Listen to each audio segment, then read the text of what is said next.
Hi పిల్లలు, ఎలా ఉన్నారు? ఈరోజు మనకున్న సమయము కాలాన్ని ఎలా ఉపయోగించుకోవాలో తెలియజేసే కథను చెప్పుకుందాం. ఇది నేను కొంతమంది ద్వారా విన్నాను. ఆ కథ నేడు మీకు చెబుతాను. ఒక రాజ్యంలో ఒక నియమం ఉండేది. ఆ రాజ్యంలో ఒక నియమం ఏమిటంటే, ఏ రాజు ఎన్నికైనా అతను కేవలము 2 సంవత్సరములు మాత్రమే పనిచేయాలి. తర్వాత ప్రజలు మరొక కొత్త రాజును ఎన్నుకుంటారు. ఈ పదవీ సమయం పూర్తి అయిన రాజుగారు ఒక ద్వీపమునకు వెళ్ళి అక్కడ కొంతకాలము నివసించి రావాలి. ఇది ఆ రాజ్య నియమము. అయితే కొత్తగా ఎంచుకోబడ్డ రాజుతో కొందరు చెప్పారు కదా, నువ్వు ఈ 2 సంవత్సరముల పదవీ కాలం కొరకు ఆశపడి రాజుగా ఉండకు. ఎందుకంటే నీవు ద్వీపములో కొంతకాలము ఉండాలి కదా.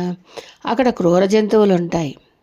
ఎంతోమంది రాజులు మరణించారు అని సలహా ఇచ్చారు. అది విన్న కాబోయే రాజుగారు ఆలోచించారు. వారితో అన్నారు కదా, 2 సంవత్సరముల కాలము నా చేతిలో ఉంది కదా, ఆ సమయమును నేను సరిగ్గా ఉపయోగించుకుంటాను. రాబోయే నా ఆపదను తప్పించుకోగలను అని చెప్పి రాజుగా పదవీ బాధ్యతలు చేపట్టారు. పదవిలో ఉండగానే పనివారిని పంపించారు.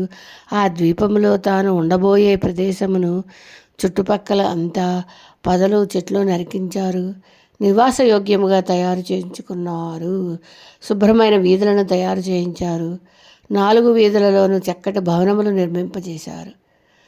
తనకున్న 2 ఏళ్ల సమయము ఉపయోగించుకుని ద్వీపములో తాను ఉండే ప్రాంతమును క్రూర జంతువుల భయము లేకుండా తయారు చేయించుకున్నారు.